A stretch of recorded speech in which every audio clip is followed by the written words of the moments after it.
I want to say thank you so much for taking time out of your life to become a student of this incredible business called public speaking. I'm Gary Zaleski, and I'm going to go fast and furious over 3 videos to give you what I believe is some of the key elements in producing an amazing speech, but at the same time getting over that fear of public speaking. I believe one of the greatest ways to overcome fear of anything is to increase your knowledge of the very thing that you're afraid of. And that's what we're going to do in a very few minutes.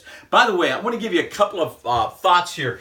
In the background, you're going to see this big clock and you're going to see to the moon and back. These both kind of represent my life philosophy. And let me just take 2 minutes and go through the first one. This clock here represents, of course, time. And time is very important. You're taking time out of your life right now to hear this video. But here's the issue with time. Most people waste time, or they try to kill time, or they try to ignore time. Here's the other thing. They think about what they used to be or what they used to do. They have all these regrets because they spend so much time thinking about their past. The past should never ever invade your present. Yeah, there are things that's happened to us that's made us better people, but it should never take over your present. Here's the other one. Not just time, but to the moon and back. What does that simply mean? Never give up, never quit. To the moon and back. My whole life has been about coming up against great opposition, but walking past that opposition and making something happen. You say, Gary, what in the world does this have to do with public speaking? Are you serious? The greatest speeches that will ever be given have got to come out of a tremendous attitude from your heart and your head. So 2 things. Don't waste this, not for a minute. Don't waste a moment of this. Everything is about the now, right now. What are you doing right now? And the second is, don't let anybody tell you that you can't do what's in your heart to do. Don't let them stop you. Keep going forward. Really quick, I tell people, man, if your back hits the wall, usually it's the blame game that took you there. It's feeling that people owe you something. It's feeling sorry for yourself. But if your face hits the wall, at least you're going forward. Will it hurt? Yeah, but you're moving forward. Okay, that's my motivational moment. You are ready to get into public speaking? Here we go. It's called SPA. S-P-A.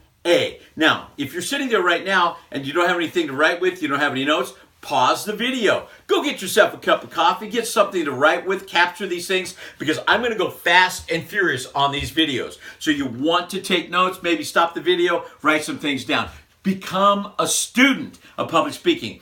S-P-A. Welcome back. S-P-A. Story, point, ask. The first video, ready? Story. What is the stories? The stories that you tell get the audience to buy into you. They'll have to buy into you before they're going to buy into what you're about to tell them. So the story creates the buy-in. What's the point? The point is the value of the story. It makes the audience feel like that they're there. It wasn't a waste of time. How many of you have ever heard somebody tell a story, but they never get to you're right, the point. So the point creates tremendous value for the audience. And the A, S-P-A, the A, are you ready? It's the actions that you ask people to do as a result of what you've just spoken to them.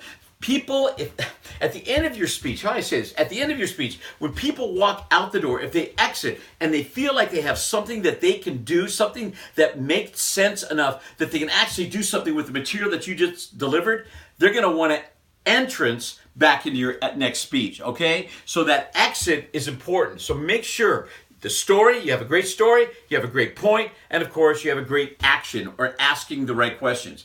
This first video is about capturing great stories. Your second video, how to get those points. And of course, the third video, how to ask the right questions to get the right response. Okay, ready to jump in. Stories. How do you get stories? Ready? You have 1,000,000 of them in your head. You've got more stories in your head than you can imagine. Things that have happened to you over the years that are crazy. Now, the problem is, most people have a lot of stuff in their head, but they haven't taken the time to get it from their head, what? To the paper. You've got to write your stories down. The key to capturing stories, and in the speaking business, we call this signature stories. That's one of the things, a signature story. So what are your signature stories? How do you capture them? You got to write them down. You got to bullet them. Now, I'm not asking you to write every story all the way through, especially this first point. Just get some bullets down. Try to go after 25 stories. Stories that are inspirational. Stories that are funny. Stories that are sad. Stories that create resiliency. Stories that maybe are maybe the tearjerker stories. I don't know. You've got 1,000 stories. Write them all out. Don't overthink this. I don't think that story is that great. Don't do that. Just begin to write out the stories. Now, I'm not asking you to write out the whole story. Here's what I did. I just wrote trigger words. In other words that I would write down that would remind me of that story. Get about 25 of these. Now, as you're doing this, if you get brain blockage, which I get all of the time, what I'll do is I'll ask other people to come in and help me find those stories. Call my wife. My wife knows more stories about me than you can imagine. So she will help me get my kids. I ask them, do you guys remember any stories? Oh, do they have stories? And then I get a hold of relatives so that when I was like a little kid, the ones that are still living, that can actually help me recapture some of the stories that I forgot when I was a kid. Get other people involved. You want to get these stories. So once you get all of the stories and the triggers written down, all those little words, then you want to go back and you want to begin to categorize the stories. As you look at the stories, which ones would you consider to be sad stories? Which one would be stories of inspiration or resilience? Whatever those words you want to come up with, you've got to categorize those stories. Why? Because you want to have a quick reference to what those stories are. For instance, in my head, if my wife says to me, hey, Richard Simmons, I know exactly this story. Hey, swim meet, I know the story. Skydiving, I know the story. I have probably about 18 stories when I'm speaking going through my head that I can actually grab out any time I want in the presentation. Basically, I tell people that when you're speaking publicly and you're giving a keynote, especially keynote, you want to have a story at the front end, a good opening story. You have a story right in the middle, and then of course you want to have the story that's a closing story, all right? You want to categorize where do those stories fit. Now, after you get your stories and you categorize those stories, here's the part that nobody wants to do. You got to write those stories out in detail. You've got to write them out. Why?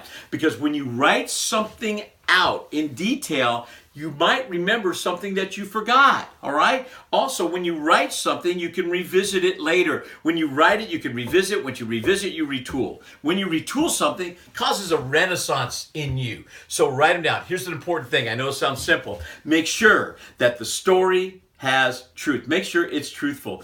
Don't fabricate your story. Oh, here's another thing. Speaker integrity, ready? If you're going to quote somebody in your story, give them credit for that quote, all right? So, how do you capture your stories? You write them out. Trigger words. Find out what those are. Make sure you get at least 25 of them. If you get a brain block, get people to help you. Once you write them out, you want to categorize them. And then you want to go back, ready, do the work, and write them all out in detail. Hey, 80% of what I do every single day in my life, I'm not really into. But that 80% of hard work produces 20% of those major speeches.